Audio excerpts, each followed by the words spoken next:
હાય દોસ્તો, કેમ છો બધા? મજામાં? તો આજે ઘણા ઝાઝા દિવસો બાદ મને વિડીયો બનાવવાનો એક મોકો મળ્યો છે, વ્લોગ બનાવવાનો. અને જે મારે તમને જે વાત કહેવી છે એ મારી જિંદગીને લગતી વાત છે અને મારી જિંદગીમાં બનેલી એક સત્ય ઘટના છે. હું પહેલાં ભાવનગર રહેતો હતો અને બાદમાં હું સુરત આવ્યો ને ત્યારે અહીંયા મારા અમુક સંબંધી ભેગો હું રહેતો હતો. પછી ઓફિસમાં જતો હીરામાં અને એમની ભેગો મારા એક સંબંધી છે એમની ભેગો હું રહેતો અને ખાતો પીતો અને એમની સાથે હું થોડોક સમય રહ્યો.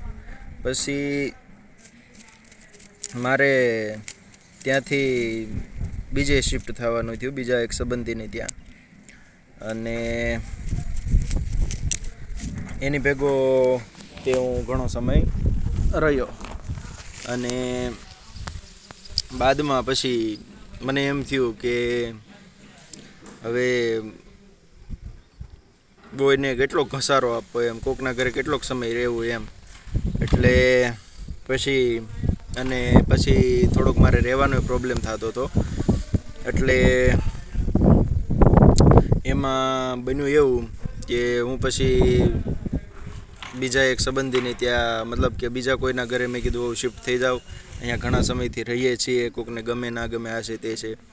એટલે પછી એમાં થયું એવું કે મેં મારા ઘણા સંબંધીઓને અને ઘણા મિત્રોને એને બધાને મેં વાત કરી કે ભાઈ હવે જ્યાં હું રહું છું ત્યાં ઘણા સમયથી રહું છું, પછી એકના એક ઘરે કેટલોક સમય રહેવું, એટલે ક્યાંક બીજે ક્યાંક મને મોકો મળે, મતલબ મને કોઈક રાખે અથવા રહેવાનું સેટિંગ આવતું હોય તો જણાવો ને. એવું મેં મારા સંબંધીઓમાં ને એમાં બધે મેં સગાવાલામાં ને એમાં અમુક જગ્યાએ વાત કરી. એમાં લગભગ તમને કહું ને, અને આમ જોવો ને તો મારે રહેવાનો પ્રોબ્લેમ આવતો હતો, કારણ કે અમુક વસ્તુ કીધા જેવી ન હોય એટલે તમારી સાથે એ શેર નથી કરતો, પણ મારે રહેવાનો અમુક પ્રોબ્લેમ આવતો હતો અને એના લીધે થઈને મારે શિફ્ટ થઈ જવું હતું. એટલે પછી મારા એક સગા થ્રુ મેં વાત બીજા મારા એક વડીલ સગા થ્રુ એક વાત મેં કરી કે ભાઈ અહીંયા થોડુંક રહેવાનું મજા નથી આવતી, ક્યાંક બીજે મળતું હોય અને કોઈક રીતનું રાખતું હોય તો કહો ને. કારણ કે ત્યારે મારા મમ્મી પપ્પાને લોકો અહીંયા નહોતા, હું એકલો જ રહેતો. તે ઘણા લોકોએ ના પાડી દીધી અથવા તો સંજોગો વસાત મેળ નહોતો આવતો અને ઘણા લોકોનું મન પણ નહોતું. તમને એક વાત કરું, મારા એક સંબંધીએ તો મને, તમે વિચારો, એ સંબંધી મોટા વરાસા રહે છે અને એમને મને એમ કીધું કે અહીંયા સુવાનો મેળ આવશે પણ જમવા કરાવવાનું તારે બહાર રહેશે એમ. એટલે મેં કીધું કાંઈ ને, હાલો ને, હોવાનું તો હોવાનું, ક્યાંક તો સેટિંગ આવે એમ. એટલે પછી હું એમના ઘરે ગયો ને અને એમને એ ભાઈએ વાત કરી તો એમના જે વાઈફ હતા એ એક શબ્દ ન બોલ્યા કે રે કે આમ કે તેમ, કાંઈ નહીં. ટૂંકમાં એનો મતલબ એમ હતો કે ભાઈ રહેવાનું નહીં એમ, અહીંયા નહીં એમ. અને you just believe me in my speech, એ લોકોએ મને દૂધ પાઈને પાછો કાઢ્યો, વિચારો. અને રસ્તામાં એ સંબંધી મને કહે કે અહીંથી તને રિક્ષા ન મળે ને અહીંથી સવારે તારે પોગવું અઘરું પડે ને આમ ને તેમ ને. એટલે ટૂંકમાં એનો મતલબ એમ હતો કે અહીંયા નહીં મેળવે એમ, સટકો એમ, એટલે દેશી ભાષામાં. એટલે પછી ત્યાંનો સેટિંગ થયું અને એવામાં બન્યું એવું કે મારા એક જે સંબંધી છે એને ખબર પડી કે આ છોકરો બિચારો અટવાય છે રહેવા કરવામાં, અને એને મને સડનલી ફોન કર્યો. એ વ્યક્તિ તો દેહમાં રહેતા અને ઈવડાઈ જે એમના વાઈફ અને એમના બે છોકરા એ ત્યાં અહીંયા સુરત સુદામા ચોક મોટા વરાસા રહેતા એ વખતે. અને એને મને કીધું કે બટા કે હવે ક્યાંય તારે રહેવા નથી જવાનું, તો મારી ભેગો હોય એમ, તમ તારે મારી ભેગો રહે એમ. અને આ જે શબ્દ હતા ને એ કહેનાર વ્યક્તિ કોણ તમને જાણીને નવાઈ લાગશે. મારે તો ડાયરેક્ટ કનેક્શન ન આવે, મારે વાયા કનેક્શન લાગી જાય, કારણ કે મારા પપ્પાના સગા માસીયાઈ ભાઈ મહેશ કાકા, મહેશભાઈ ઇટાળિયા, મણારેનું ગામ છે, એ ભાવનગર અલંગ બાજુમાં આવે. એ મહેશ કાકાએ મને કીધું કે બટા તમ તારે મારી ભેગો વહી આવી. અને વિચારો તમે, નકર મારા તો સગા માસીયાઈ ભાઈ નહીં, મારા પપ્પાના સગા માસીયાઈ ભાઈ, છતાંય એ વખતે મને એમ કીધું કે મારી ભેગો વહી આવી. એ વખતે મારા કાકી હયાત હતા, હાલ તો પોતે એ કાકી ઓફ થઈ ગયા, અને એમના 2 છોકરા હતા. અત્યારે પછી ત્રીજા એક છોકરાનો જન્મ બાદમાં થયો, પણ અત્યારે હાલ એમને 3 છોકરા છે. અને એ કહેવાનો મારો અર્થ એમ છે, અત્યારેથી મહેશ કાકા દુબઈ છે, પણ કહેવાનો મારો અર્થ એ છે કે વિચારો તમે, આ જે માણસ છે એની મહાનતા તમે જુઓ. નકર મારા પપ્પાના માસી ભાઈ, મારા તો નહીં, છતાંય મને કીધું કે બટા તમ તારે ક્યાંય રહેવા નથી જવાનું, મારી ભેગું વહી આવી. અને પછી તો જો કે મારે રહેવા જવાનું ન થયું, કારણ કે પછી તો અહીંયા મારા મમ્મી પપ્પાને બધા વહી આવ્યા. એટલે કહેવાનો મારો અર્થ એ છે સાહેબ, કે જ્યારે તમારો આવો મોડો સમય આવે ને, ત્યારે તમને તમારા સગા સંબંધી કેવા છે ને એનો અંદાજ આવી જાય, સમજ્યા કે કોણ કેટલા પાણીમાં છે. એટલે હંમેશા જિંદગીની અંદર આજે પણ, નકર હું એક ખુલ્લીને વાત કરું કે હું કદાચ મારા અમુક સંબંધીઓની જેટલી ઇજ્જત નથી કરતો ને, એટલી ઇજ્જત મહેશ કાકાની કરું છું. ઓફકોર્સ એની પાસે મેં એક ખુલ્લીને વાત કરી, એની પાસે મેં એકવાર પૈસા માંગ્યા હતા, પણ મને કીધું કે બટા પૈસાના વ્યવહારમાં છે ને સંબંધ બગડે, એટલે તું પૈસા નહીં, તું મારો જીવ માગી લે, તને જીવ દઈ દઉં. આવા શબ્દ કીધા થાય એમ. એટલે એનું બીજું કોઈ રીઝન નહોતું એ કે મેં મારા દોસ્તારને મારા ઉપર એ કે પર્સનલ લોન અપાવી 1.5 લાખ રૂપિયાની, અને હવે એ કે એ ભરતો નથી અને મારે હપ્તા ભરવા પડે છે.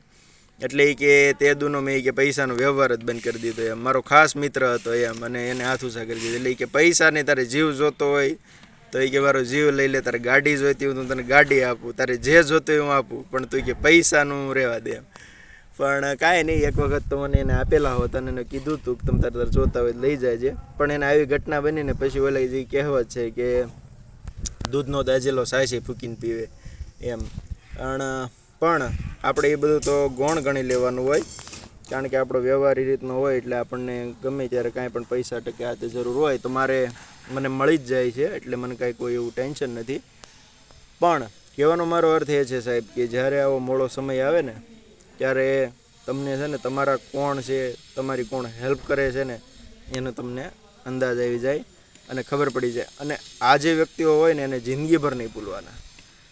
એટલે હું હમણાં જે મેં વાત કરતો વચ્ચે બીજી વાત લાવી, પણ મેન મુદ્દાની વાત કહું કે આવા જે આપણા સગા સંબંધી હોય ને, જે આવા મોડા સમયમાં ઊભા રહ્યા હોય ને સાહેબ, એને કોઈ દે ભૂલતા નહીં, અને એની હંમેશા ઇજ્જત કરજો. હું એક વસ્તુ ઓપનલી કહું કે હું અમુક મારા સગા સંબંધીની ઇજ્જત નથી કરતો ને, એટલે આ મહેશ કાકાની ઇજ્જત કરું. નકર એ તો મારા પપ્પાના સગા માસી ભાઈ, મારા તો નહીં, મારા ફાધરના માસી ભાઈ. જોકે એમ તો લોહીના સંબંધમાં જ આવે, કારણ કે મારા ફાધરના સગા માસી ભાઈ, એટલે મારે એની અરે લોહીનો સીધો સંબંધ જ થાય. પણ આમ વાયા કનેક્શન લાગે ને એમ, કારણ કે મારા પપ્પાને એની બેને જે કાંટા સંબંધો હોય એ મારે ને એને એ રીતના તો ન જ હોય. પણ છતાંય હું એ વ્યક્તિએ મને એમ કીધું કે મારી ભેગો વહી, એટલે હું એની એટલી ઇજ્જત કરું છું કે એની વાત ન પૂછો. અને આ મહાન વ્યક્તિને ખરેખર હું જેટલી સલામી કરું ને એટલી ઓછી છે, પણ એને 100 તોપોની સલામી હું મારા દિલથી એને કરું છું. એવા એ મારા બહુ જ સારા એવા કાકા છે, અને મારા પપ્પાના સગા માસી ભાઈ, અને હાલ તો પોતે દુબઈ રહે છે.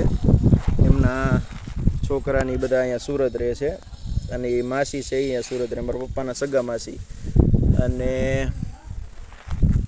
ખાસ મારે તમને આજ એક જ આ બાબતનો મેસેજ કે હું આ વ્યક્તિને નથી ભૂલ્યો, અને જે વ્યક્તિએ મને દૂધ પાઈને પાછો કાઢ્યો હતો ને, કે આમ ને તેમને બાના કાઢ્યા હતા, એ વ્યક્તિને નથી ભૂલ્યો, સમજ્યા.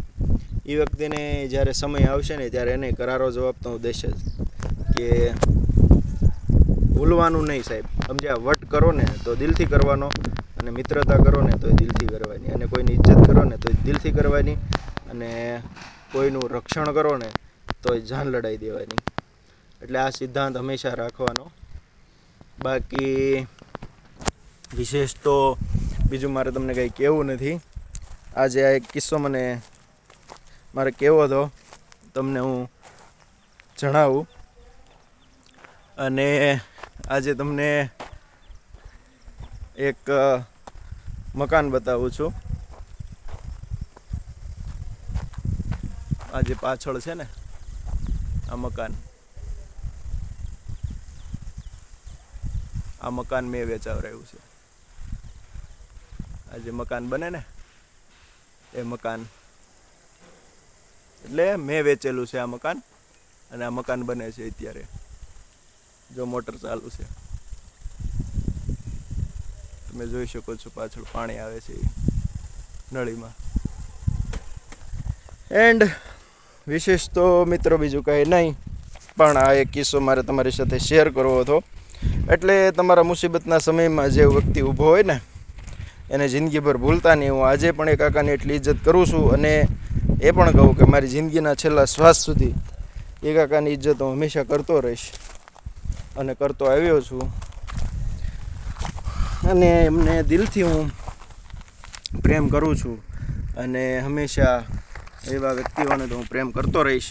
અને તમે પણ આવી રીતે તમારા મોડા સમયમાં જે વ્યક્તિ ઊભા હોય ને એને કોઈ દિવસ ભૂલતા નહીં, કારણ કે આ જ આપણા સાચા સાથીદારો હોય.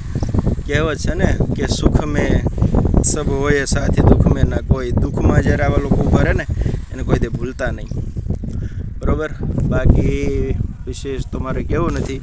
મારો આ વિડીયો ગમે તો like, share and subscribe my channel. Thank you very much.